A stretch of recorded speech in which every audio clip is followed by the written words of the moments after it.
Hello students. So in the last lecture we discussed about the electrostatic potential, potential energy, ये सब topics हमने clear कर लिए थे। आज हम पढ़ने वाले हैं इलेक्ट्रोस्टैटिक्स ऑफ कंडक्टर। ये सीबीएसई के लिए तो बहुत इंपॉर्टेंट टॉपिक है ही, साथ साथ ये कंपटीशन के लिए भी बहुत ही ज़्यादा इम्पॉर्टेंट टॉपिक है। सीबीएसई में जितनी इसकी इम्पोर्टेंस है उससे कहीं ज़्यादा इम्पोर्टेंस इसकी कंपटीशन में है। क्लियर है? इस लेक्चर को बहुत ध्यान से समझिएगा, बहुत ही इम्पॉर्टेंट और बहुत ही इंटरेस्टिंग क्वेश्चंस आपको इससे मिलेंगे। अच्छा, एक बात बताइए, आपने मटेरियल को पढ़ा होगा, तो अगर आप ध्यान से देखोगे तो जो अपने मटेरियल्स होते हैं वो तीन तरीके के होते हैं। मटेरियल कौन कौन से? बेसिकली तीन तरीके के होते हैं। कौन कौन से भाई? कंडक्टर, इंसुलेटर या फिर नॉन कंडक्टर्स और सेमीकंडक्टर। क्लियर? ये तो हमें डिटेल में पढ़ना है। सेमीकंडक्टर ये तो हमारा लास्ट चैप्टर है, इसको तो हम डिटेल में पढ़ेंगे। आज हम पढ़ रहे हैं पहले कंडक्टर को। बेसिकली हमें क्या पढ़ना है कि how the conductor behaves in external electric field. External electric field में कंडक्टर कैसे बिहेव करता है, ये हमें पढ़ना है। क्लियर है? उसकी अलग अलग इंटरेस्टिंग प्रॉपर्टीज हमें देखनी है। अब कंडक्टर की जो मेन इंपॉर्टेंट प्रॉपर्टी होती है वो क्या होती है? बेसिक प्रॉपर्टी वो सब जानते हैं कि भाई conductor having free valence electrons. Clear है? कंडक्टर के पास क्या है? फ्री वैलेंस इलेक्ट्रॉन है। भाई सेमीकंडक्टर, इंसुलेटर के पास इलेक्ट्रॉन तो सभी के पास है, लेकिन इंसुलेटर के पास फ्री इलेक्ट्रॉन नहीं है, और सेमीकंडक्टर के पास कुछ फ्री है और कुछ फ्री नहीं है। क्लियर है एकदम? बेसिकली हमें कंडक्टर्स पढ़ना है। कंडक्टर्स की कुछ प्रॉपर्टीज़ हैं, वो आप बहुत ध्यान रखिएगा उसको। बहुत ही इंटरेस्टिंग प्रॉपर्टी है।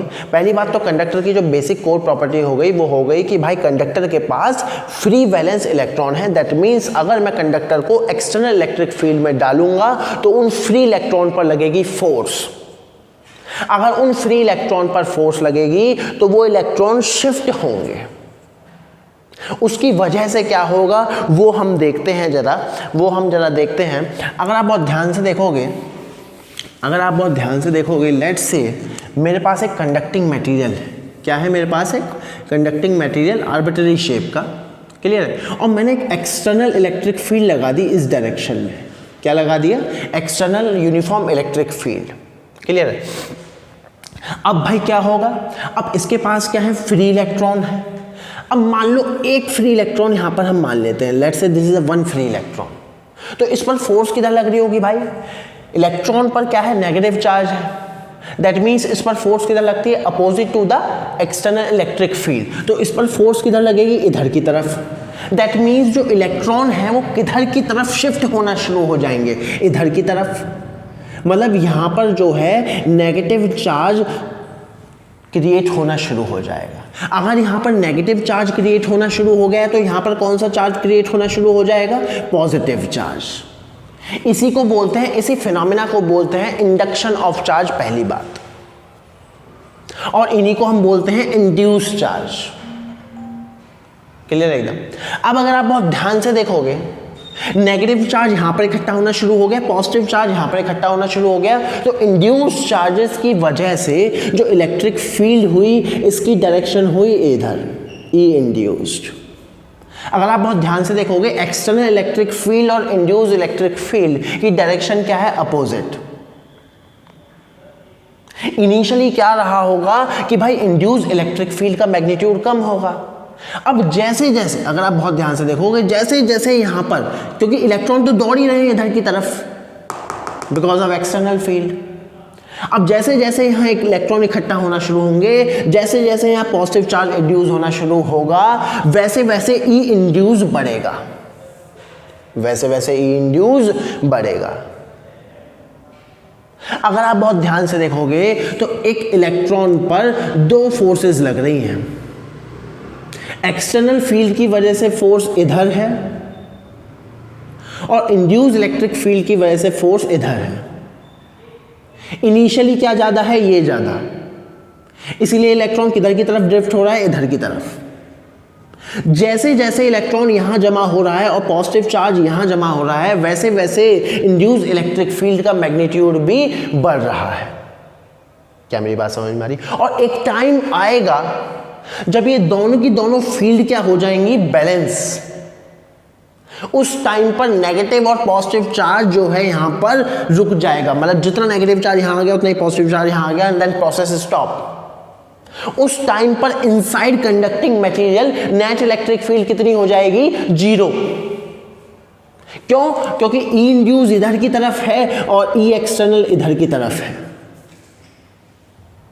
इनिशियली ये ज्यादा था और जैसे जैसे टाइम जाएगा, जैसे जैसे टाइम पास होगा, इसका मैग्नीट्यूड तो कांस्टेंट है, ये भी बढ़ने लगेगी और एक टाइम आएगा जब दोनों की दोनों क्या हो जाएंगी, बैलेंस। उस टाइम पर इलेक्ट्रॉन्स पर लगने वाली नेट फोर्स क्या हो जाएगी, 0। उस टाइम पर जो इलेक्ट्रॉन के ड्रिफ्ट होने का फिनोमिना था, प्रोसेस था, वो क्या हो जाएगा, कंप्लीटली स्टॉप। और net electric field inside the conducting material क्या हो जाएगी, 0।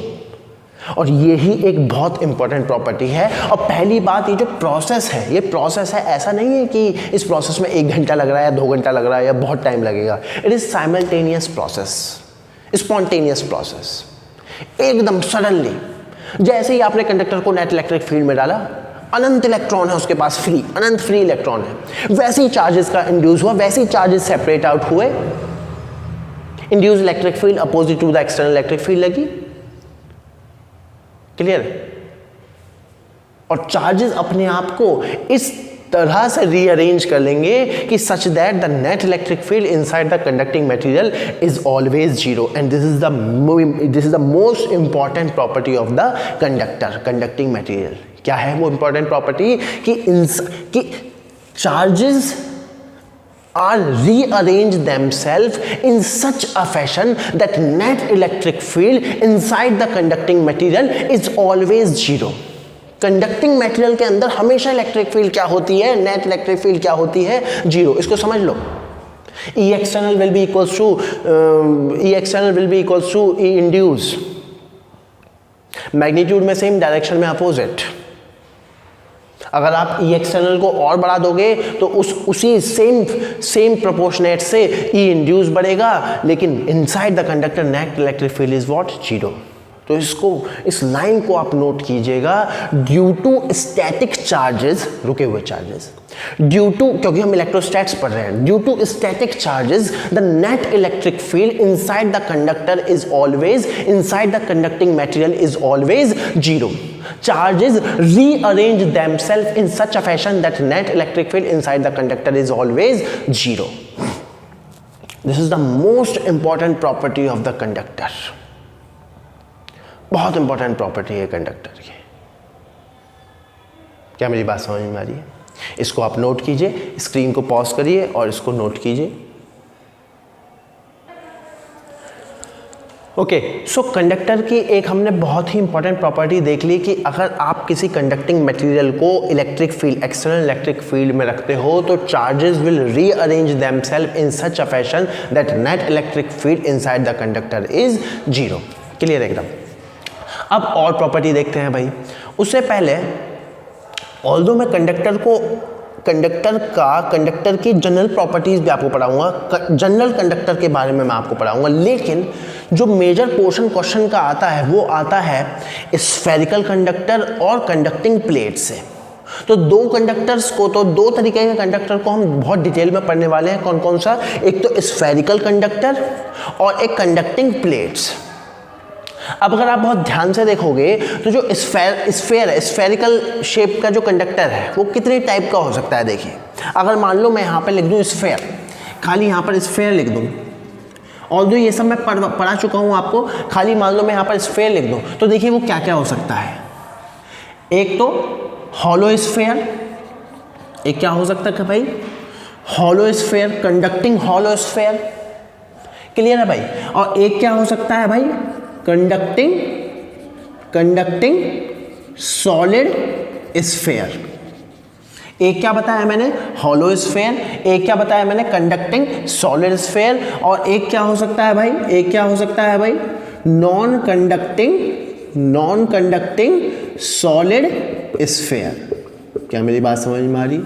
एक क्या होगा भाई हॉलो स्फेयर, एक क्या होगा भाई कंडक्टिंग सॉलिड स्फेयर, एक क्या होगा भाई नॉन कंडक्टिंग सॉलिड स्फेयर। अब हॉलो स्फेयर में भी एक कैटेगरी आ सकती है, वो क्या है, इस तरीके की, इस तरीके की कि भाई एक सॉलिड स्फेयर, सॉरी एक हॉलो स्फेयर है जिसकी कुछ थिकनेस है, लेट से इनर रेडियस हो गया r1 और आउटर रेडियस हो गया r2, और यहाँ पर क्या ये क्या है थिकनेस ऑफ द, ये क्या है thickness of the hollow sphere. तो ये स्फेयर में 4 वैरायटी आ सकती हैं। अगर आप बहुत ध्यान से देखोगे तो मैंने गॉस लॉ की एप्लीकेशन में इन सभी की इलेक्ट्रिक फील्ड निकाल रखी है,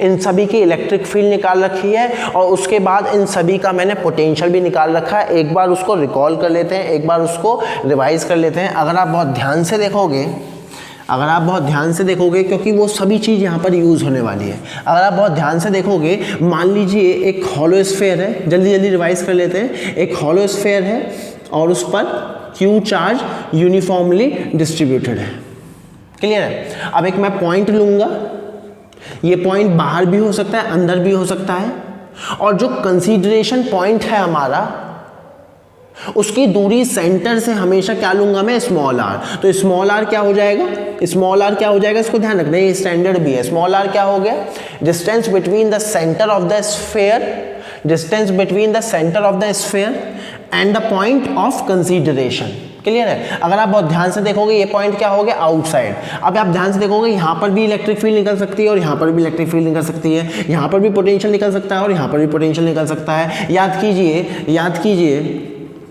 inside outside, outside electric field का एक्सप्रेशन क्या आया था, जल्दी बताइए, KQ/r²। फिर मैंने एक लाइन लिखवाई थी, ये वही पोटेंशियल है, सॉरी ये वही फील्ड है, किसकी वजह से आएगी, ये पॉइंट चार्ज, जो कि पॉइंट चार्ज कहाँ रखा हो, इसके सेंटर पे। आउटसाइड पोटेंशियल का एक्सप्रेशन क्या आया था, जल्दी बताइए, आउटसाइड पोटेंशियल का एक्सप्रेशन क्या आया था, KQ/r।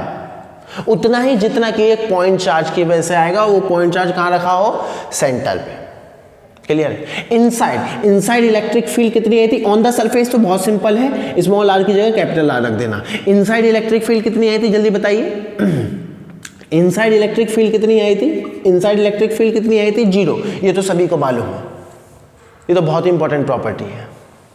Inside the conducting material electric field is always 0, और जो पोटेंशियल आया था, पोटेंशियल आया था वो क्या होगा, कांस्टेंट, और वो कितना आया था, KQ/r, KQ/r। सेम केस अगर मान लो नॉन कंडक्टिंग स्फेयर, क्या है भैया, नॉन कंडक्टिंग स्फेयर। अब hollow sphere is equivalent to, hollow sphere is equivalent to solid conducting sphere. क्यों, क्योंकि जो सॉलिड कंडक्टिंग स्फेयर है, अंदर चार्ज तो हो ही नहीं सकता। क्यों नहीं हो सकता अंदर चार्ज, अगर चार्ज अंदर हो जाएगा तो उसकी वजह से इलेक्ट्रिक फील्ड होगी ना, लेकिन इलेक्ट्रिक फील्ड तो हो ही नहीं सकती है। Inside the conducting material electric field is always 0। तो जो सारा का सारा चार्ज है वो सरफेस पर ही रिसाइड करता है, सारा का सारा जो चार्ज है वो सारा का सारा कहाँ रिसाइड करता है, on the surface of the sphere. तो स्फेरिकल शेल है या फिर सॉलिड कंडक्टिंग स्फेयर है, बात एक ही है। नॉन कंडक्टर के केस में क्या आया था भाई, नॉन कंडक्टर के केस में आया था सॉलिड स्फेयर में, याद कीजिए जल्दी फटाफट याद कीजिए। आउटसाइड, आउटसाइड कितना आया था भाई, electric field same, KQ/r², clear है। इनसाइड, इनसाइड सॉरी पोटेंशियल कितना आया था भाई, पोटेंशियल कितना आया था, सेम, KQ/r। अब इनसाइड इलेक्ट्रिक फील्ड का एक्सप्रेशन क्या आया था, इनसाइड इलेक्ट्रिक फील्ड का एक्सप्रेशन क्या आया था, याद कीजिए जल्दी। इनसाइड इलेक्ट्रिक फील्ड का एक्सप्रेशन क्या आया था, ρr/3ε0। ये सब मैं आपको करा चुका हूं, बस मैंने एक बार इसको रिकॉल कर लिया है। क्यों, क्योंकि ये सब यहां पर अब यूज होने वाला है, क्लियर एकदम। चलिए अब हम आगे बढ़ते हैं जरा, अब हम जरा आगे बढ़ेंगे। लेट्स से एक प्रॉपर्टी तो हमने पढ़ ली है कि भाई अगर कंडक्टिंग मटेरियल को एक्सटर्नल इलेक्ट्रिक फील्ड में रखते हो तो नेट इलेक्ट्रिक फील्ड हमेशा 0 होगी, charges will rearrange themselves such that the net electric field inside the conductor is always 0। क्या मेरी बात समझ में आ रही है, क्लियर एकदम। अब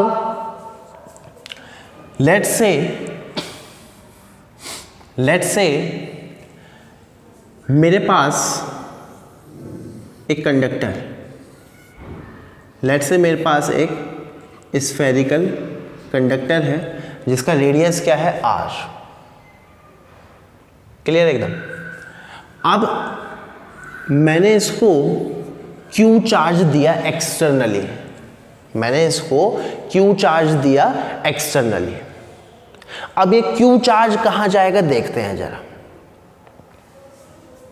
अब अगर आप बहुत ध्यान से देखोगे, मैंने इसको Q चार्ज दे दिया।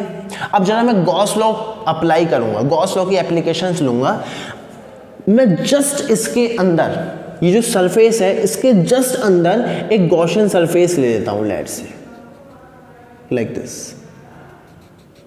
एक गॉसियन सरफेस ले ली, वो भी क्या होगी स्फेरिकल। अब अगर मैं यहां पर गॉस लॉ लगाऊंगा, अगर मैं इसके अंदर गॉस लॉ लगाऊंगा तो वो क्या होगा, E dot d s will be equals to Q enclosed by epsilon naught. अब ये आपको पता है, ये आपको पता है कि इसके अंदर इलेक्ट्रिक फील्ड कितनी होगी, 0। दैट मीन्स ये टर्म क्या हो गया 0। दैट मीन्स Q एनक्लोज क्या हो गया 0। दैट मीन्स फ्लक्स क्या हो गया 0। दैट मीन्स इस गॉसियन सरफेस के अंदर कितना चार्ज है 0। दैट मीन्स एक और प्रॉपर्टी क्लियर हो गई कि अगर आप किसी भी कंडक्टर को कोई चार्ज प्रोवाइड करते हो तो वो चार्ज कहाँ जाता है, it will distribute on it's outer surface. क्या मेरी बात समझ में आ रही है? इस पॉइंट को जरा ध्यान से सुनिए। गॉस लॉ के माध्यम से, गॉस लॉ से हमने क्या प्रूव कर लिया कि अगर आप किसी भी कंडक्टिंग मटेरियल को, चाहे वो सॉलिड हो या हॉलो हो, अगर आप किसी भी कंडक्टिंग मटेरियल को कोई चार्ज प्रोवाइड करते हो तो वो चार्ज कहाँ चला जाता है भैया, वो चार्ज कहाँ चला जाता है भैया, it will distribute on the outer surface of the conducting material. वो आउटर सरफेस पर डिस्ट्रीब्यूट हो जाता है। क्या मेरी बात समझ में आ रही है? क्लियर है?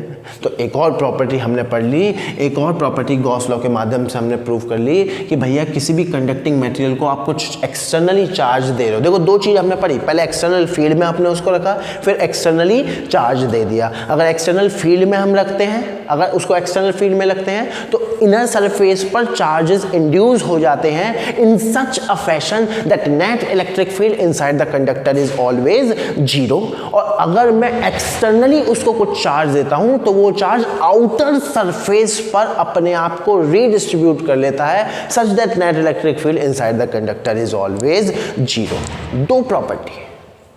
दो प्रॉपर्टी अभी तक हमने पढ़ ली है। बहुत ही, मैं कह रहा हूँ बहुत ही इंटरेस्टिंग और बहुत ही बेसिक से मैं आपको पढ़ा रहा हूँ। दो प्रॉपर्टी हमने पढ़ ली हैं। फिर से रिपीट कर रहा हूँ कि अगर किसी कंडक्टिंग मटेरियल को अगर एक्सटर्नल इलेक्ट्रिक फील्ड में रख रहे हैं तो उसकी वजह से क्या हो रहा है, on the inner surface charges will redistribute induce itself in such a fashion that net electric field inside the conductor is 0।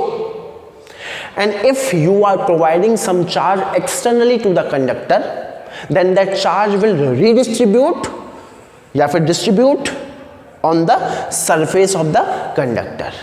क्या मेरी बात समझ में आ रही है? क्लियर है एकदम। अब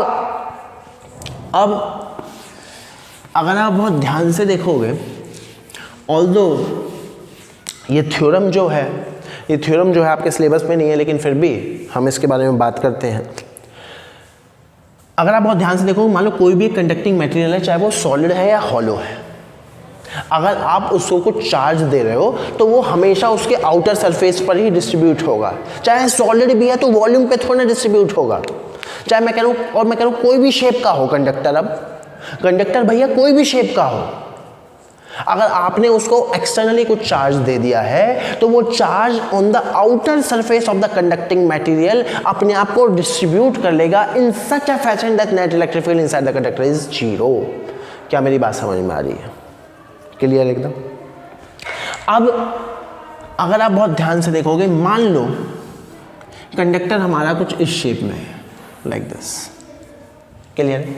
इस तरीके की शेप में हमारा कोई भी एक कंडक्टर, आर्बिट्ररी शेप मैंने कंडक्टर की ले ली। क्लियर है। और इसको मैंने क्यों चार्ज प्रोवाइड किया, पॉजिटिव चार्ज प्रोवाइड किया, तो गॉस लॉ के माध्यम से एक जस्ट अंदर एक गॉसियन सरफेस में एज्यूम कर सकता हूं और मैं बोल दूंगा E तो जीरो है, that means Q enclose zero हो गया, दैट मीन्स जो चार्ज है वो फॉर श्योर, जो चार्ज है वो फॉर श्योर यहीं पर ही डिस्ट्रीब्यूट होगा, सरफेस एरिया पर ही डिस्ट्रीब्यूट होगा। अब याद कीजिए, अगर चार्ज सरफेस एरिया पर डिस्ट्रीब्यूट है तो मैं क्या डिफाइन करूंगा, लैम्डा, सिग्मा या रो। लैम्डा होता है चार्ज पॉइंट लेंथ, सिग्मा होता है चार्ज पॉइंट एरिया, रो होता है चार्ज पॉइंट वॉल्यूम। तो मैं क्या डिफाइन करूंगा इसका, sigma. Sigma is what, surface charge density. Sigma is what, surface charge density. तो एक थ्योरम होती है, वो थ्योरम हमें क्या बताती है, ऑल्दो वो सिलेबस में नहीं है लेकिन फिर भी जानना बहुत जरूरी है। वो थ्योरम हमें क्या बताती है कि ये जो सिग्मा होता है वो इन्वर्सली प्रोपोर्शनल होता है, ये जो सिग्मा होता है वो इन्वर्सली प्रोपोर्शनल होता है radius of curvature of the conducting material. अब भैया रेडियस ऑफ कर्वेचर क्या है, अच्छा यहां पर फोकस करो। अगर आप बहुत ध्यान से देखोगे तो ये पोर्शन थोड़ा सा टिल्ट आउट हो रहा है, तो अगर मैं इसको थोड़ा सा बढ़ाते हुए एक सर्कल ड्रॉ करूं तो इसका सेंटर कहीं यहां होगा, तो ये हो गया बेसिकली इसका रेडियस ऑफ कर्वेचर। अब यहां पहुंच जाओ, जो बहुत शार्पली टर्न ले रहा है, तो यहां पर इसका इसके थ्रू, इस एजेस के थ्रू एक सर्कल कुछ इस तरीके से ड्रॉ होगा, इसका सेंटर कहीं यहां होगा, इसका रेडियस कुछ इस तरीके से होगा। अब थ्योरम क्या कहती है कि sigma is inversely proportional to r. अब देखो ध्यान से देखिएगा, जो बहुत ही शार्प एज ले रहा है, जो बहुत ही शार्प टर्न ले रहा है, उसका आर कम है एज कंपेयर टू जिसका जो टर्न है, जिसका जो कर्वेचर है लाइक दिस, फ्लैटन है। दैट मीन्स यहां का रेडियस ऑफ कर्वेचर ज्यादा है, यहां का रेडियस ऑफ कर्वेचर कम है। तो उस थ्योरम की वजह से हम बोल सकते हैं as sigma is inversely proportional to r, हम बोल सकते हैं कि भाई यहां पर चार्ज जो है वो ज्यादा डिस्ट्रीब्यूट होगा, यहां पर चार्ज अपने आप को ज्यादा उसका मैग्नीट्यूड ज्यादा होगा as compare to this portion. That's why यही रीजन है कि जब भी हम कोई इंस्ट्रूमेंट यूज करते हैं इलेक्ट्रोस्टैटिक में, तो वो जो उसके एजेस होते हैं वो शार्प नहीं होते। क्यों? क्योंकि उसके एजेस अगर शार्प होंगे, हम उसको चार्ज देंगे तो मैक्सिमम चार्ज वहीं डिस्ट्रीब्यूट हो जाएगा और उसकी वजह से tremendous amount of electric field भी जनरेट हो सकती है। और वो इलेक्ट्रिक फील्ड इतनी हो सकती है कि वो बाहर के जो एटम हैं उनको ही पोलराइज कर दे। क्लियर है? इसीलिए कुछ फ्लैटन इस तरीके के ऑब्जेक्ट हम यूज करते हैं। और अगर मान लो हमारे पास मटेरियल स्फेरिकल ही है, तो अगर आप बहुत ध्यान से देखोगे, अगर आपके पास मटेरियल स्फेयर है तो हर जगह रेडियस ऑफ कर्वेचर क्या है, सेम। दैट मीन्स अगर आपने इसको क्यू चार्ज दिया तो ये क्यू चार्ज यूनिफॉर्मली डिस्ट्रीब्यूट होगा। इस लाइन को आप नोट कर सकते हैं, जो क्यू चार्ज है वो यूनिफॉर्मली डिस्ट्रीब्यूट होगा। क्या मेरी बात समझ में आ रही है? क्यों? क्योंकि sigma is inversely proportional to R, लेकिन पॉइंट ये है यहां पर तो आर सेम है भाई। क्या मेरी बात समझ में आ रही है? तो हमें कंसेप्ट क्या समझ में आया? अगर हम किसी भी कंडक्टिंग मटेरियल को कोई एक्सटर्नल चार्ज प्रोवाइड करते हैं तो वो एक्सटर्नल चार्ज उस कंडक्टिंग मटेरियल के आउटर सरफेस पर अपने आप को रीडिस्ट्रीब्यूट कर लेता है, such that the net electric field inside the conducting material is always zero. क्या मेरी बात समझ में आ रही है? अब वो जो डिस्ट्रीब्यूशन है वो यूनिफॉर्म भी हो सकता है, नॉन यूनिफॉर्म भी हो सकता है, ये डिपेंड करेगा शेप पर।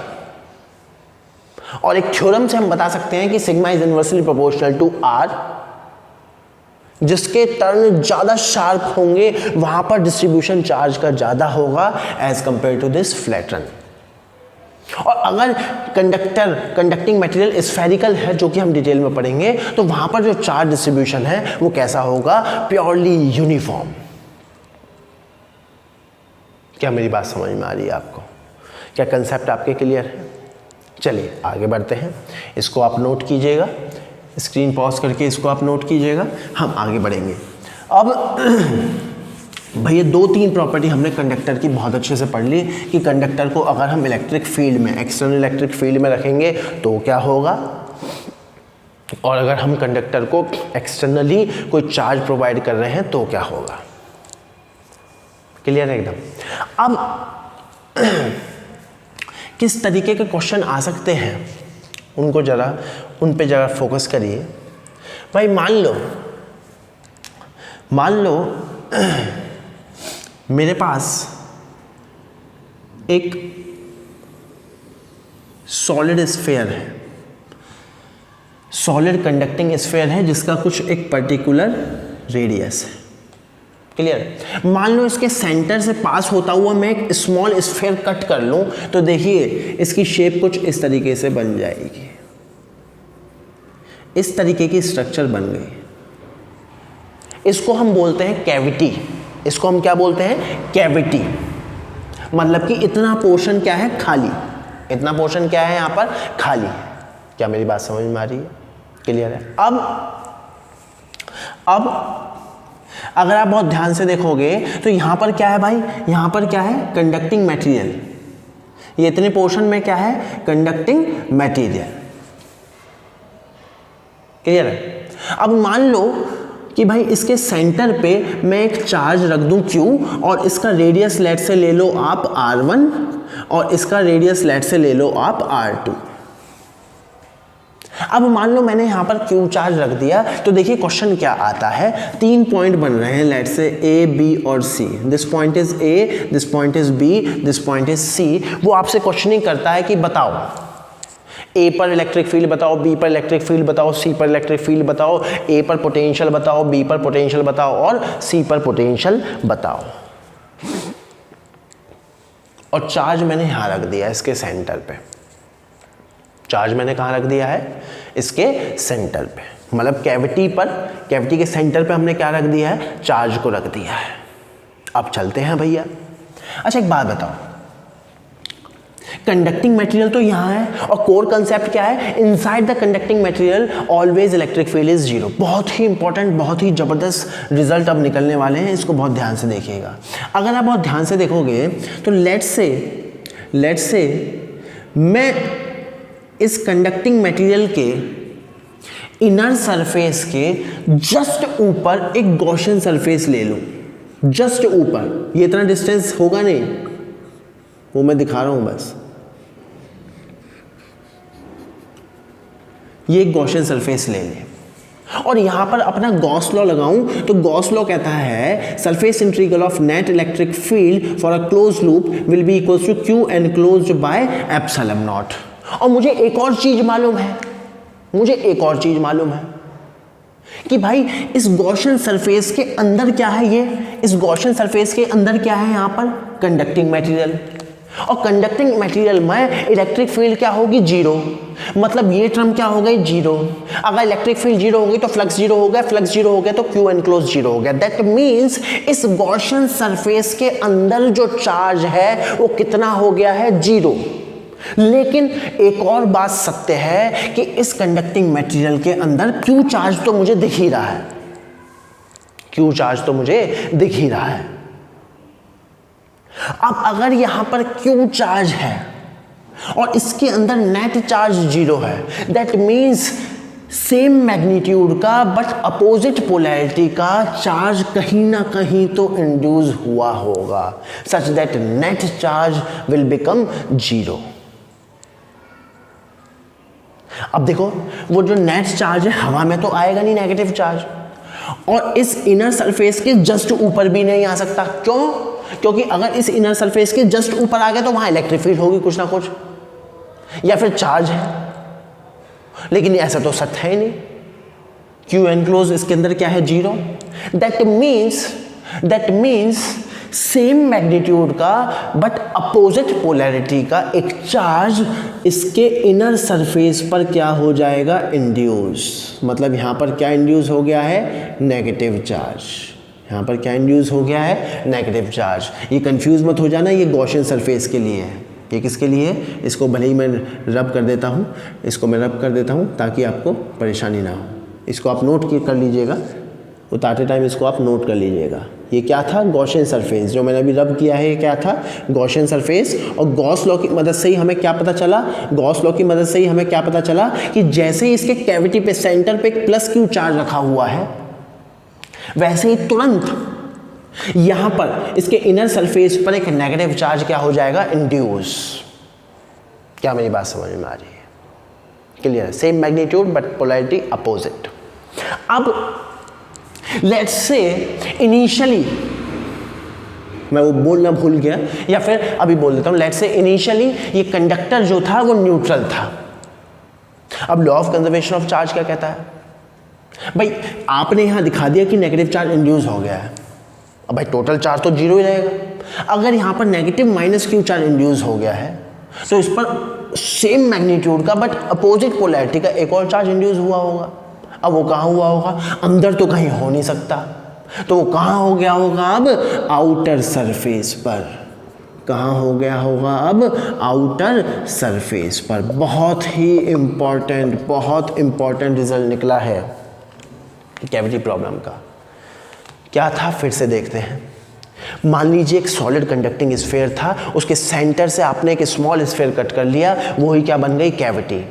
या फिर इसको क्या बोल सकते हो? या फिर इसको एक क्या बोल सकते हो? एक थिक, एक sphere, hollow sphere with some finite thickness, ऐसे भी बोल सकते हो। इनर रेडियस क्या है? R1, आउटर रेडियस क्या है? R2। जैसे ही मैंने इसके सेंटर पे एक पॉजिटिव चार्ज रखा, तुरंत गॉस लॉ से हमने क्या निकाल लिया कि इसके इनर सरफेस पर same magnitude but opposite polarity का चार्ज क्या हो गया? इंड्यूस। और क्योंकि law of conservation of charge ये कहता है कि total charge of isolated system क्या होना चाहिए? Conserve, constant. इसका इनिशियल चार्ज क्या था? जीरो। तो तुरंत इसके आउटर सरफेस पर कितना चार्ज आ जाएगा? Plus Q.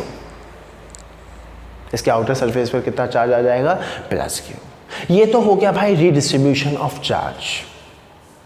अब हम बारी बारी से ए बी सी पर क्या लिखने वाले हैं? इलेक्ट्रिक फील्ड का एक्सप्रेशन और पोटेंशियल, ए बी और सी। अब देखिए इस टाइप की प्रॉब्लम को कैसे करेंगे। अगर आप बहुत ध्यान से देखोगे, यहां पर देखिए तीन चीजें हो गई। एक तो ये पॉइंट चार्ज हो गया, एक S1 स्फीयर हो गया, एक S2 स्फीयर हो गया। तीन चीजें हैं, तीनों को अलग अलग करके लिखेंगे और बाद में सुपर इम्पोज करा देंगे। देखिए तीन चीजें यहां बन गई है। क्या? एक पॉइंट चार्ज Q,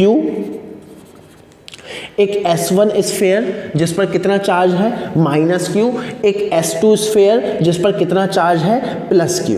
क्या मेरी बात समझ में आ रही है? अब देखो ए पॉइंट मैंने कहां लिया है? ए पॉइंट मैंने कहां लिया है? लेट्स से यहां पर। अब ए पॉइंट पर इस चार्ज की वजह से फील्ड कितनी होगी? ए पॉइंट पर इस चार्ज की वजह से फील्ड कितनी होगी? KQ/R²। अच्छा भाई, ए पॉइंट पर इस चार्ज की वजह से +Q चार्ज की वजह से फील्ड कितनी होगी? KQ/R²। S1 की वजह से कितनी होगी? अब देखो Q को भूल जाओ, S1 स्फीयर, ए पॉइंट S1 के अंदर है और inside the sphere electric field is what? 0। तो ए पॉइंट पर S1 की वजह से इलेक्ट्रिक फील्ड कितनी होगी? 0। पहले पॉइंट चार्ज, फिर S1, फिर S2। ए पॉइंट S2 के लिए भी क्या है? इनसाइड, तो उसकी वजह से भी इलेक्ट्रिक फील्ड क्या होगी? 0। तो नेट इलेक्ट्रिक फील्ड क्या हो गई? यही हो गई। So this is the net electric field at point A. अब भाई बी पे चलते हैं। चलो बी, पॉइंट चार्ज के लिए बी पर इलेक्ट्रिक फील्ड कितनी होगी भाई? पॉइंट चार्ज पर बी की वजह से इलेक्ट्रिक फील्ड कितनी होगी? KQ/R²। इस S1 की वजह से इलेक्ट्रिक फील्ड कितनी होगी? S1 की वजह से इलेक्ट्रिक फील्ड कितनी होगी? S1 की वजह से इलेक्ट्रिक फील्ड कितनी होगी? KQ/R²। लेकिन डायरेक्शन क्या होगी? देखिए इस प्लस चार्ज की वजह से इलेक्ट्रिक फील्ड यहाँ और इस माइनस चार्ज की वजह से इलेक्ट्रिक फील्ड यहाँ, तो माइनस साइन लगाऊंगा तो क्या हो जाएगी? -KQ/R²। और S2 की वजह से कितनी होगी? 0, क्योंकि S2 के लिए ये इनसाइड पॉइंट है। तो देखो नेट इलेक्ट्रिक फील्ड कितनी हो गई? 0, और वो होनी भी थी। Inside the conducting material, net electric field always 0 आ रही है भाई। क्या मेरी बात समझ में आ रही है? क्लियर है एकदम? क्या पॉइंट क्लियर है? सी पर चलते हैं। सी क्या है? टोटली बाहर है। इस पॉइंट चार्ज की वजह से यहाँ पर इलेक्ट्रिक फील्ड कितनी होगी भाई? इस पॉइंट चार्ज की वजह से KQ/R²। इस S1 की वजह से कितनी होगी यहाँ पर KQ बाय आर स्क्वायर, लेकिन डायरेक्शन क्या होगी towards opposite, which is minus KQ by R square. इस S2 की वजह से कितनी होगी, S2 की वजह से कितनी होगी, अगेन आउटसाइड वाला है तो कितनी हो जाएगी plus KQ by R square. तो आंसर कितना आ गया KQ बाय आर स्क्वायर। क्या मेरी बात समझ में आई? क्लियर है? अब हमें पोटेंशियल निकालना सीखना है। अब हमें पोटेंशियल निकालना सीखना है। चलिए ए पॉइंट पर पॉइंट चार्ज की वजह से पोटेंशियल कितना होगा, ए पॉइंट पर पॉइंट चार्ज की वजह से पोटेंशियल कितना होगा, पॉइंट चार्ज की वजह से कितना होगा KQ बाय आर। S1 की वजह से कितना होगा, देखिए S1 के लिए ए पॉइंट इनसाइड है, inside the conductor, inside the sphere, potential is what constant. तो कितना होगा भाई माइनस KQ बाय R1। ये लिखना आना चाहिए आपको, यही निकालने में प्राण निकल जाते हैं बच्चों के। Minus KQ by R1। क्या मेरी बात समझ में आ रही? क्यों? क्योंकि ए पॉइंट इसके अंदर है। अब S2 के लिए क्या होगा, S2 के लिए भी ए पॉइंट क्या है इनसाइड, तो कितना होगा S2 की वजह से कितना होगा plus KQ by R2। This is the potential at point A. अब B पे चलते हैं। देखिए पहले ही मैं बता दूं B पर पोटेंशियल जो है कांस्टेंट आना चाहिए, क्योंकि इनसाइड इलेक्ट्रिक फील्ड कितनी है 0। देखो मैंने कुछ नहीं किया, अभी कैलकुलेशन कुछ नहीं करी, लेकिन मैंने पहले ही बता दिया B पर पोटेंशियल कांस्टेंट आना चाहिए। चलते हैं भैया, B पर पॉइंट चार्ज की वजह से कितना होगा भाई KQ बाय R। S1 के लिए आउटसाइड वाला केस है तो कितना होगा भाई KQ बाय R, लेकिन Q क्या है negative, that means minus KQ by R। S2 के लिए इनसाइड वाला केस है constant, which is plus KQ by R2। ये कैंसिल आउट हो गया तो क्या आ गया KQ बाय R2, और बिल्कुल ठीक बात है कांस्टेंट आ गया। सी पॉइंट पर चलते हैं भाई, सी पॉइंट पर चलेंगे। सी पॉइंट पर इस प्लस Q चार्ज की वजह से कितना होगा भाई KQ by R। S1 again outside वाला केस है minus KQ by R। S2 again outside वाला केस है तो कितना आ जाएगा KQ बाय R। तो आंसर कितना आ गया KQ बाय R। और तो वो कुछ नहीं पूछ सकता, ग्राफ बनवा लेगा ज़्यादा से ज़्यादा। क्या मेरी बात समझ में आ गई? इस तरीके की बहुत सारी प्रॉब्लम, अभी तो हम बहुत सारी प्रॉब्लम डिस्कस करेंगे, बहुत सारी प्रॉब्लम आपको दिखेंगी। तो क्या कंसेप्ट समझ में आ गया आपको? जैसे ही एक कैविटी के सेंटर पे मैंने चार्ज रखा तो क्या हुआ, उसके इनर सरफेस पर सेम मैग्नीट्यूड का, सेम पोलैरिटी का चार्ज क्या हो गया इंड्यूस, और उसके आउटर सरफेस पर सेम मैग्नीट्यूड और सेम पोलैरिटी का चार्ज क्या हो गया इंड्यूस, यहां पर अपोजिट पोलैरिटी। उसके बाद 3 पॉइंट मैंने ले लिए ABC। उन तीनों पॉइंट पे आपको इलेक्ट्रिक फील्ड लिखनी आनी चाहिए और पोटेंशियल लिखना आना चाहिए। क्लियर है एकदम? इसको आप नोट कीजिए।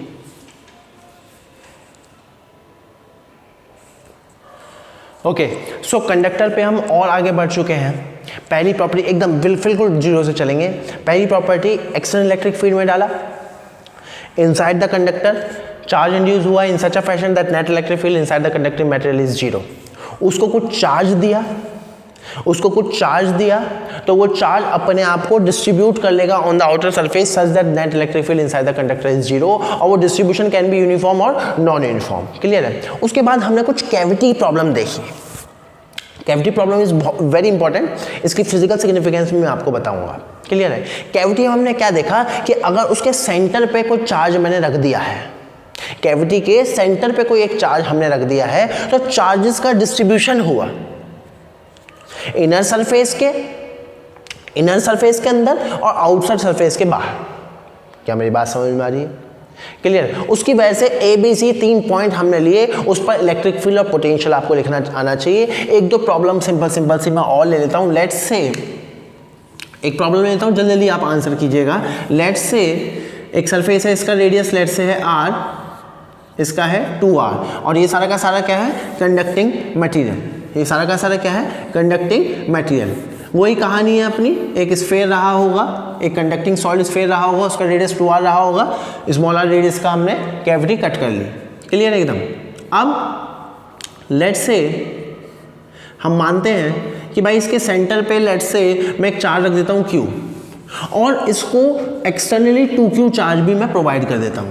इसको मैंने कितना चार्ज प्रोवाइड कर दिया, इसको कितना चार्ज प्रोवाइड कर दिया, 2q, और इसके सेंटर पे कितना चार्ज रखा हुआ है, q। Again A B C 3 point, मैं कुछ भी पूछ सकता हूँ आपसे। Again A B C 3 point है, आपको तीनों पॉइंट पर फील्ड और पोटेंशियल लिखनी आनी चाहिए। सबसे पहले तो हम रीडिस्ट्रीब्यूशन करेंगे। चलिए भाई, इसके सेंटर पे मैंने एक चार्ज रख दिया है, तो इसके इनर सरफेस पर कितना चार्ज आ जाएगा, यहाँ पर -q। ये सब आपको एकदम इमीडिएट आना चाहिए। इसके इनर सरफेस पे कितना चार्ज आ जाएगा, -q, और जैसे ही यहाँ पर -q चार्ज आया, according to law of conservation of charge, यहाँ पर चार्ज कितना आ जाएगा, +q, और एक्सटर्नली मैंने इसको कितना चार्ज दिया, 2q, और जो एक्सटर्नल मैं चार्ज देता हूँ वो कहाँ डिस्ट्रीब्यूट होता है, सिर्फ आउटर सरफेस पर। तो आउटर सरफेस पर इस बार टोटल चार्ज कितना हो गया, 3q। कैसे आया भाई, 2q तो आपने एक्सटर्नली दिया, और +q इसका इंड्यूस हुआ, तो एक्सटर्नली ऊपर चार्ज कितना हो गया, 3q। क्लियर है। अब देखिए ए बी सी, कहीं पर भी आप फील्ड और पोटेंशियल लिख सकते हैं। देखिए मैं 2-3 पॉइंट ले लेता हूँ। लेट से हम बात कर लेते हैं सी की। बी पर तो नेट इलेक्ट्रिक फील्ड 0 ही होगी, वो आप निकाल ही सकते हो। बी पर नेट इलेक्ट्रिक फील्ड 0 आएगी। क्लियर है। लेट से मैं सी पर बात कर लूँ, सी पर बात कर लेते हैं। सी पर आप नेट इलेक्ट्रिक फील्ड लिख दो फटाफट से। सी पर हम नेट इलेक्ट्रिक फील्ड लिख देंगे। चलिए, अब अगर आप बहुत ध्यान से देखोगे तो ये वही वाली ऐसे ही सोचना है हमको। 3 स्ट्रक्चर बन गए, एक पॉइंट चार्ज, एक S1 स्फीयर और एक S2 स्फीयर। सी पर पॉइंट चार्ज की वजह से फील्ड कितनी होगी, पॉइंट चार्ज की वजह से फील्ड कितनी होगी, KQ/r²। S1 स्फीयर की वजह से कितनी होगी, देखिए यहाँ पर इसकी वजह से KQ/r², यहाँ पर इसकी वजह से -KQ/r²। क्लियर है एकदम। और S2 की वजह से K3Q/r²। क्यों, क्योंकि इस पर चार्ज कितना है, 3Q, तो कितना हो जाएगा, K3Q/r²। This will cancel out, तो कितना आ गया, 3KQ/r²। यहाँ पर पोटेंशियल भी लिख लेते हैं, तो पोटेंशियल एट पॉइंट सी क्या होगा भाई, पोटेंशियल एट पॉइंट सी। चलिए भाई, पॉइंट चार्ज की वजह से कितना होगा भाई, पॉइंट चार्ज की वजह से कितना होगा, KQ/r। S1 की वजह से कितना होगा, S1 की वजह से आउटसाइड वाला केस है, तो कितना होगा, -KQ/r। S2 की वजह से कितना होगा, अगेन आउटसाइड वाला केस है, तो कितना हो जाएगा, +K3Q/r। This will cancel out, तो कितना आ गया, 3KQ/r। क्लियर है एकदम। बहुत ही सिंपल है, लेकिन सिंपल तब बनेगा जब आपको ये चीज़ समझ में आए। समझ में आनी चाहिए आपको। इसी में ये चीज़ लिखने में प्राण निकल जाते कि यार ये क्या हो रहा है, इलेक्ट्रिक फील्ड और पोटेंशियल लिखने में। कहीं पर भी देख लो आप, कहीं पर भी देख लो। अब इस तरीके के मैं बहुत सारे क्वेश्चन करा सकता हूँ, बहुत टाइम पास कर सकता हूँ कि यहाँ पर चार्ज -q दे दिया, यहाँ पर 4q दे दिया, बहुत सारे पैरामीटर मैं चेंज कर सकता हूँ। उसमें कोई दिक्कत, कोई समस्या आपको नहीं होनी चाहिए। क्या मेरी बात समझ में आ रही है, क्लियर है एकदम। अब अगर आप बहुत ध्यान से देखोगे, यहाँ पर, तो मैं इसको थोड़ा सा और अच्छे लेवल पे समझाने की आपको कोशिश करता हूँ। लेट्स से मेरे पास एक इस तरीके का स्ट्रक्चर है जो मैं बार बार ले रहा हूँ। लेट्स से इसका इनर रेडियस हो गया, R1, और आउटर रेडियस हो गया R2। लेट्स से यहाँ पर चार्ज रखा हुआ है Q1, और इसको मैंने एक्सटर्नली चार्ज दे दिया लेट्स से Q2। क्या मेरी बात समझ में आ रही है? तो जैसे ही मैंने यहाँ पर चार्ज दे दिया Q1, तो यहाँ पर -Q1 चार्ज इंड्यूस हो जाएगा, ये बात तय है। यहाँ पर -Q1 चार्ज इंड्यूस हो गया, और सेम यहाँ पर +Q1 चार्ज इंड्यूस हो जाएगा। तो यहाँ पर जो टोटल चार्ज हो गया, वो क्या हो गया, Q2 तो आपने एक्सटर्नली दिया और Q1 इंड्यूस हो गया, तो टोटल चार्ज कितना हो गया, Q1 + Q2। Same case A B C 3 point हो सकते हैं, A B C, और तीनों पर मैं इलेक्ट्रिक फील्ड और पोटेंशियल निकाल सकता हूँ। क्लियर है। अच्छा, अगर आप बहुत ध्यान से देखोगे, तो बी पॉइंट पर इलेक्ट्रिक फील्ड जरा मैं लिखने की कोशिश करूंगा, बी पॉइंट पर इलेक्ट्रिक फील्ड लिखने की कोशिश करूंगा। रिजल्ट आपको मालूम है, लेकिन बी पॉइंट पर मैं इलेक्ट्रिक फील्ड लिखने की कोशिश करूंगा। चलो बी पॉइंट पर इस चार्ज की वजह से कितना होगा भाई, आउटसाइड केस है, इस चार्ज की वजह से कितना होगा भाई, K Q by R square, sorry K Q one by R square. S one की वजह से कितना होगा भाई, एस वन की वजह से कितना होगा भाई, एस वन की वजह से कितना होगा, अगर ये प्लस चार्ज है इसकी वजह से फील्ड की डायरेक्शन इधर होगी, यहाँ माइनस चार्ज है इसकी वजह से फील्ड की डायरेक्शन इधर होगी। तो S1 की वजह से किधर लिखूंगा, क्योंकि वेक्टर वेक्टर खेलना है, minus K Q one by R square, और S2 के लिए तो ये इनसाइड है तो कितनी होगी, 0। तो देखिए नेट इलेक्ट्रिक फील्ड कितनी आ गई, 0। इस पर फोकस करेंगे हम। ये तो हमें मालूम था, रिजल्ट तो हमें मालूम था कि क्योंकि हमें मालूम है inside the conducting material net electric field is always 0। inside the conducting material net electric field is always 0। लेकिन अगर आप बहुत ध्यान से देखोगे तो ये जो इसके सेंटर पे चार्ज रखा हुआ है और इसके इनर सरफेस पर जो चार्ज इंड्यूस हुआ है उसकी वजह से इससे बाहर इलेक्ट्रिक फील्ड हमेशा क्या होगी, 0। मोस्ट इंपॉर्टेंट पॉइंट चल रहा है, ये जो सेंटर पे चार्ज रखा हुआ है और इसकी वजह से जो इस कंडक्टिंग मटेरियल के इनर सरफेस पर जो चार्ज इंड्यूस हुआ है उसकी वजह से इनर सरफेस की बाहरी दुनिया में इलेक्ट्रिक फील्ड कितनी होगी, 0। इस पॉइंट को समझना जरा।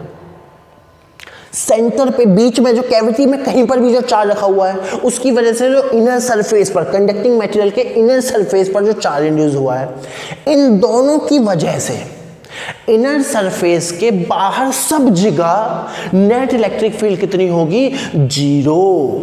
This is the most important result again. क्या, इसको लिखिए भी सुनिए भी कि भैया जो इनसाइड द, मैं जनरल बात बोलने वाला हूं कि इनसाइड द कैविटी जो चार्ज रखा हुआ है उसकी वजह से जो इनर सरफेस पर जो चार्ज इंड्यूस हुआ है, इन दोनों की वजह से इनर सरफेस के बाहर कहीं भी नेट इलेक्ट्रिक फील्ड क्या होगी, 0। क्या मेरी बात समझ में आ रही है? इस पॉइंट को आप नोट कीजिए, बहुत ही जबरदस्त रिजल्ट है, बहुत ही इंपॉर्टेंट रिजल्ट है कि भैया सेंटर पे जो चार्ज रखा हुआ है या कैविटी के अंदर जो चार्ज रखा हुआ है और उसकी वजह से जो इनर सरफेस पर जो चार्ज इंड्यूस हुआ है, उन दोनों का रिजल्टेंट इस इनर सरफेस के बाहरी दुनिया में क्या होगा, 0। क्या मेरी बात समझ में आ रही? क्लियर है एकदम? ये पॉइंट एकदम क्लियर है? अच्छा, अब मान लो यहां पर एक चार्ज रखा हुआ है, लेट से +Q। मैं आपसे पूछूं कि भाई ये वाला चार्ज इस पर कितनी फोर्स लगाएगा, ये वाला चार्ज इस पर कितनी फोर्स लगाएगा, तो आंसर क्या होगा, 0। क्यों? अरे अभी तो रिजल्ट निकाला, चार्ज पर फोर्स कौन लगाता है, इलेक्ट्रिक फील्ड। अब इन दोनों की कॉम्बिनेशन की वजह से इसके बाहर कहीं भी, ऐसे समझ लो ये लक्ष्मण रेखा खिंच गई है। इन दोनों का कॉम्बिनेशन की वजह से इसके बाहर कहीं भी नेट इलेक्ट्रिक फील्ड कितनी आ रही है भाई, 0। इन दोनों के कॉम्बिनेशन की वजह से इसके बाहर कहीं भी नेट इलेक्ट्रिक फील्ड 0 आ रही है। अगर इलेक्ट्रिक फील्ड 0 आ रही है तो वहां पर कहीं भी चार्ज रखा हो उस पर फोर्स कितनी लगेगी, 0, क्योंकि ये एक्शन रिएक्शन पेयर है। तो ये सिस्टम जब इस पर 0 फोर्स लगा रहा है तो ये भी इस पर कितनी फोर्स लगाएगा, 0। बहुत ही जबरदस्त रिजल्ट, बहुत जबरदस्त रिजल्ट। दैट मीन्स ये वाला चार्ज, बाहर रखा हुआ चार्ज अंदर रखे हुए चार्ज पर किसी तरीके की कोई फोर्स नहीं लगा रहा। इसी को बोलते हैं इलेक्ट्रोस्टैटिक शील्डिंग। मतलब कि बाहरी इलेक्ट्रिक फील्ड ने अंदर के चार्ज को इफेक्ट नहीं किया। ऐसा समझिए ये एक बैरियर बन गया है, ये कंडक्टिंग मटेरियल एक दीवार बन गई है, ये एक अलग दुनिया बन गई है और ये एक अलग दुनिया बन गई है। यहाँ के प्राणी यहाँ के प्राणियों को डिस्टर्ब नहीं करेंगे और यहाँ के बाहर के प्राणी यहाँ के प्राणी को डिस्टर्ब नहीं करेंगे। बहुत जबरदस्त प्रॉपर्टी है, इसी को बोलते हैं इलेक्ट्रोस्टैटिक शील्डिंग। इसी को क्या बोलते हैं? Electrostatic shielding. इस कंडक्टिंग मटेरियल ने एक शील्ड तैयार कर दी है। इस कंडक्टिंग मटेरियल ने एक शील्ड तैयार कर दी है, मतलब कि अंदर और बाहर, अंदरूनी दुनिया और बाहरी दुनिया के बीच में एक कट ऑफ लगा दिया है कि भाई तू इसको इफेक्ट नहीं करेगा और ये तुझे इफेक्ट नहीं करेगा। क्या मेरी बात समझ में आ रही है? इसी को बोलते हैं इलेक्ट्रोस्टैटिक शील्डिंग। बहुत यूज़ होती है, बहुत यूज़ होती है। मान लो कहीं पर आपको इलेक्ट्रोस्टैटिक्स का एक्सपेरिमेंट परफॉर्म करना है और आप चाहते हो कि जो आपका एक्सपेरिमेंट है वो एक्सटर्नल इलेक्ट्रिक फील्ड से इफेक्ट ना हो, तो आप क्या करोगे? उस एक्सपेरिमेंट को कहाँ परफॉर्म करोगे? कंडक्टिंग मटेरियल के अंदर। एक कंडक्टिंग मटेरियल के अंदर एक्सपेरिमेंट को परफॉर्म कीजिए, क्योंकि आपको पता चल गया बाहरी फील्ड का अंदर की दुनिया पे कोई फर्क नहीं पड़ेगा। तो ये चार्ज किस पर इफेक्ट डालेगा? अरे आउटर चार्ज पर। ये वाला चार्ज किस पर इफेक्ट डालेगा? आउटर चार्ज पर। अब देखिए, इस चार्ज की वजह से यहां पर कुछ फील्ड हो सकती है, बिल्कुल हो सकती है, लेकिन नेट इलेक्ट्रिक फील्ड यहां पर कितनी होनी चाहिए? 0।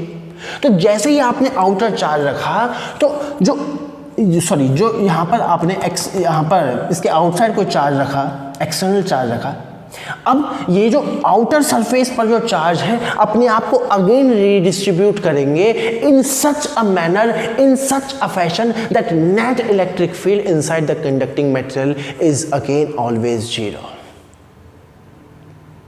कंडक्टर है भाई, समझने में प्राण निकल जाते हैं इसको, बहुत इंपॉर्टेंट कंसेप्ट है। अगेन रिपीट करेंगे। हमने क्या देखा कि भैया बी पॉइंट पर नेट इलेक्ट्रिक फील्ड इसकी वजह से 0 है। इसका मतलब हमने जनरलाइज क्या किया कि इस लक्ष्मण रेखा के बाहरी दुनिया में कहीं भी इनकी वजह से नेट इलेक्ट्रिक फील्ड क्या होगी? 0। मतलब कि इनकी वजह से इस बाहरी दुनिया में कोई भी चार्ज रखा होगा उस पर फोर्स लगेगी 0। तो वाइस वर्सा भी ट्रू है कि भारी चार्ज इस पर कोई इफेक्ट नहीं डालेगा, इसका इस पर कोई इफेक्ट नहीं आएगा। क्या मेरी बात समझ में आ रही है? तो इसका इफेक्ट कहां आएगा? ये आउटर सरफेस पर जो चार्ज है, ये जो आउटर सरफेस पर चार्ज है, ये अपने आप को अगेन रीडिस्ट्रीब्यूट करेंगे। दैट मीन्स अगर मैं इस कंडक्टर को, इस चार्ज को हटा दूं, अगर एक्सटर्नल इलेक्ट्रिक फील्ड लगा दूं, तो वो एक्सटर्नल इलेक्ट्रिक फील्ड इसको इफेक्ट करने वाली नहीं है। वो external electric field outer surface पर जो चार्ज है उनको इफेक्ट करेगी, और ये आउटर सरफेस पर जो चार्ज है वो अपने आप को अगेन रीडिस्ट्रीब्यूट करेंगे in such a manner that net electric field inside the conducting material is always 0। I am saying inside the conducting material, I am not saying inside the conductor, क्योंकि अगर आप बहुत ध्यान से देखोगे a point is also inside the conductor, but at a point net electric field is not 0. At B it is 0 because B is what? B is a point inside the conducting material. क्या मेरी बात समझ में आ रही है? Clear है एकदम, point एकदम क्लियर है। ये पॉइंट आपको दिमाग में बैठे होनी चाहिए, और इसी को बोलते हैं इलेक्ट्रोस्टैटिक शील्डिंग। बहुत सारी प्रॉपर्टी कंडक्टर की मैंने पढ़ा दी, अभी तो और पढ़ना है कंडक्टर को डिटेल में। इसी को क्या बोलते हैं? Electrostatic shielding. इसको अपनी लैंग्वेज में आप लिखिएगा, समझाते हुए आप इसको लिखिएगा। क्लियर है एकदम। सो कंडक्टर को, इस लेक्चर को अभी हम यहीं रोकते हैं। नेक्स्ट लेक्चर में और भी बहुत अच्छी इंटरेस्टिंग प्रॉपर्टीज़ हम पढ़ेंगे। इस स्फेरिकल कंडक्टर को ही हम आगे कंटिन्यू करेंगे, बहुत कुछ इसमें अभी देखना बाकी है। उसके बाद हम कंडक्टिंग प्लेट्स के बारे में पढ़ेंगे। Then we will stop the electrostatics of conductor. Okay, thank you.